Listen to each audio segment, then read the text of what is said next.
This is one of my favorite movies of all time, I have to tell you. And when I went in to see it, I wasn't real sure what I was going to think about it. And when I saw it, I left loving it, and I still love it just as much today. And how did you learn about it and get involved with the film?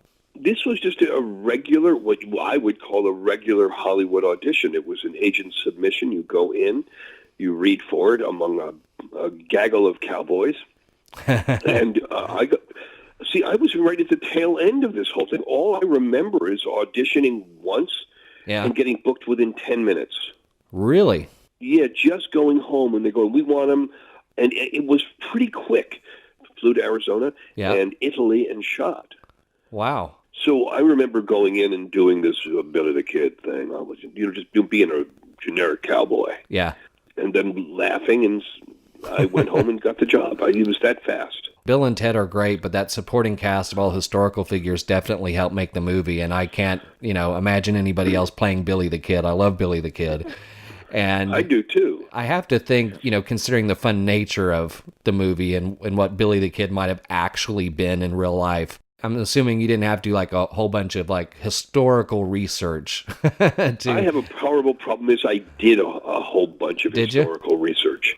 Oh, of course I did. And of course he was the left-handed gun, and he was syphilitic, which means that he was a little bit odd. He was a lot closer to Brother, Where Art Thou than he is to Billy the Kid and Bill and Ted's Excellent Adventure. I see.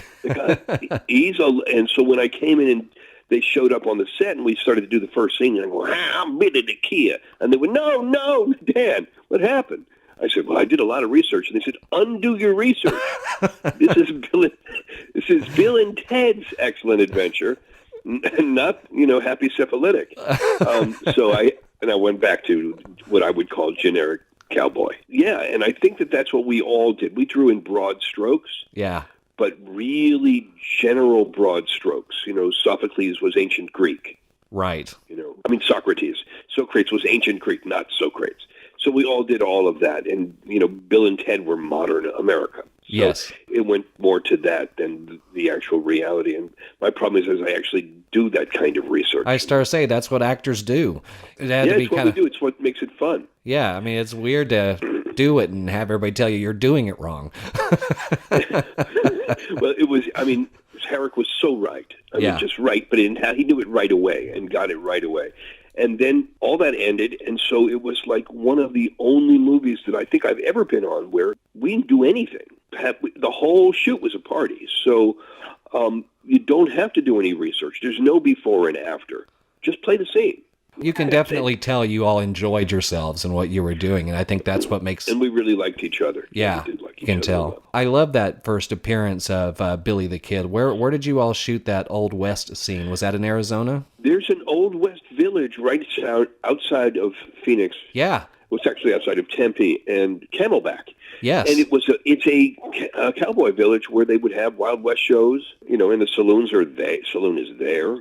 Yeah. The whole Wild West is there. And all of those guys, a lot of those guys worked in the Wild West show. Yep. So they knew how to stunt fight. They knew all of this stuff. And they knew a lot more than I did. I wondered about that because I've been to Phoenix several times, and we've always talked about going over there. We haven't ever made it out there, and I wondered if that's where you guys were. So it's really interesting to hear that and is... They're really good. They're really good. And they have shootouts every day. This was then. My God, we shot this 30 years ago. So I don't know if it still exists, but it sure existed then. Can you talk just a little bit about the experience of playing Billy the Kid and just, it's like Billy the Kid goes to the mall? Yeah, it was like that. But I was going to the mall with Socrates and Sigmund Freud. So. Right. And hitting on girls. And hitting on girls. And don't think we didn't. It was a circus. We had a great time. It was really fun. And we had the mall all night. It was I think it was more than, it had to be 3 nights or something. It was a night shoot when the mall shut down. Sure. All night long. So you can imagine how silly people got. Yeah. I've never met Keanu Reeves or Alex Winter, but I have read interviews and seen interviews with them both, and people who do know them, I've heard just wonderful things about Keanu, despite even getting more and more famous well after the fact. And then Alex Winter, I know, has gone on to do some producing and that sort of thing. And this was like very, very early in their careers when things were just getting started. I knew that Alex was going to be the star. Okay, because Alex was the smart one. Alex was all over it. He was ahead of the game because he was already a director. Yep. He was a kid director. I think he went to film school. You know, I'm sure he did go to film school, and he was already directing his own features. I mean, the kid was happening, and Keanu was the dumb sweet boy, and delightful. Yeah. I mean, truly.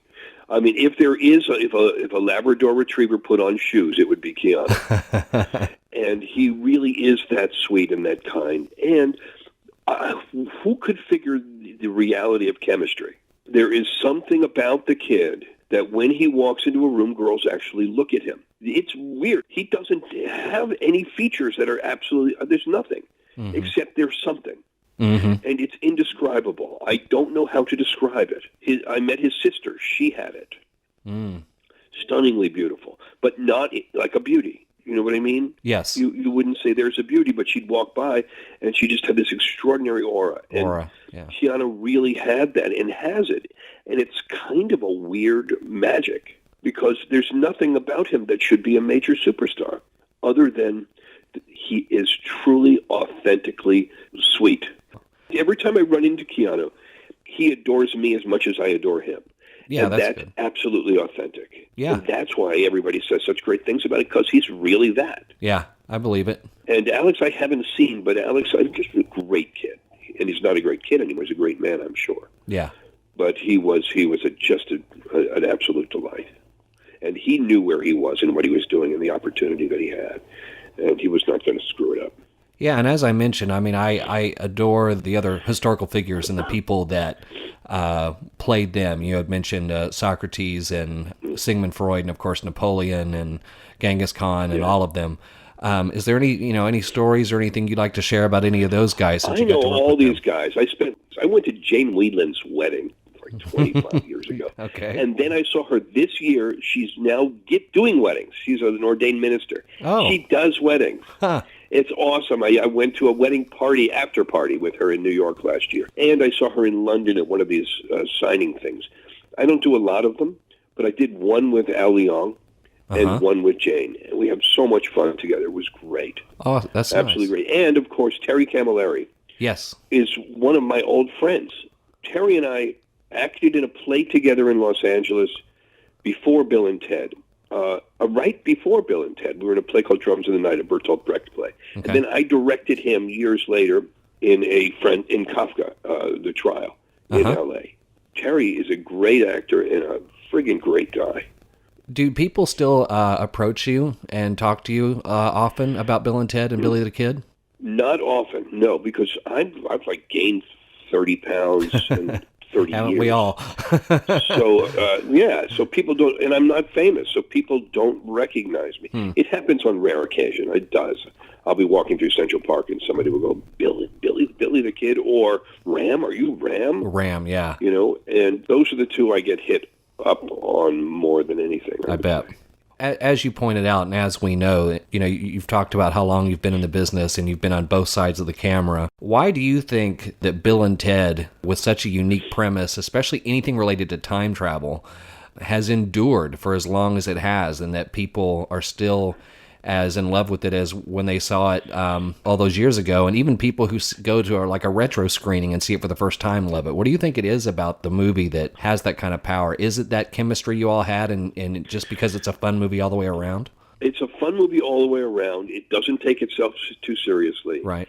And Keanu and Alex loved each other. That's my answer. Makes perfect sense. That's a real bromance. It makes sense as to why they're trying to do another one. It should be why they should do another one. They can't. Nobody loves each other like those two guys. I have some of my best friends or people I worked with 40 years ago. You don't lose that. It doesn't go away. Absolutely. And and especially when these guys had the success with it, and they're in love with those characters. Yeah. Who wouldn't be? I'm in love with Billy the Kid. I should be playing Billy the Kid again. I should be married to Joan of Arc, living in New Jersey. That sounds in like a something they'd suburban write. lifestyle. Yeah. Killing each other, beating each other up, fist fights, because we're so bored. When I look at some of the things they've talked about the third movie being about, I could totally see that fitting in. I know nothing. All I know is every time someone asks me, I'm pitching these guys. Yeah. They can't leave us out of this. No, absolutely not. We have to see that. Oh, yeah. I know that you're obviously still involved in many aspects of the industry now. You've got a production company. What would you like people to know about that? And are there some projects you're working on or some things you've done that you want people to go and Show find? Division, I've done some things that I really believe in. Show Division was born, my video production company was born when I moved to Saipan of the Northern Mariana Islands, which is near Guam. Yeah. I moved on this tropical island, and I stayed there for 4 years. And ended up being the video director for the Visitors Channel there, and did all of these documentaries about the island language and dance and culture and the personalities on the island and the islands, because I did Guam as well, and Tinian and Rhoda. And then ended up doing a soap opera based on all of the immigrants that lived on the islands. I mean, the islands were built up of people from, Chamorro and Carolinian Islanders, and a lot of Japanese, and a lot of Chinese, and a lot of Thai, and a lot of Filipinos, and Native Americans we were the minority. But I created a soap opera that I loved, which was about all the people that lived there and the pursuit of the American dream. How cool is that? That's awesome. State of Liberty, and it was about a bar and the people that lived and functioned out of that bar, Tiki Bar. That was the birth of it, and then I shot in the Philippines, shot in Hong Kong, and I've continued shooting in Los Angeles and now New York, where I do primarily corporate video. Okay. And we just did the energy-saving devices used in Pennsylvania Electric. And we've done Pennsylvania and all over the East Coast, New Jersey and Virginia and Maryland. But recently we did just actually Philadelphia. Very that interesting. Keeps me employed. Well, that's very important. But I'm far more interested in creating more documentaries, and I'm trying to get to Viceland Network right now, and I have projects that I want to work with them on. Well, cool. We'll keep an eye on all that stuff. We'll have a link to the production company on our site so people can keep watch of that and see what else you're doing. Oh, cool. Well, Dan, I really appreciate your time today. It was exciting for me as someone who's loved the movie as long as I have and love all the scenes with Billy the Kid. And I'm so glad we got a chance to talk, and I appreciate your insights. And I wish you all the best in everything you're trying to do from this point out. And just know you got lots of people out here that are still celebrating your work and the great movie that was Bill and Ted's Excellent Adventure. Thank you. Thank you very much.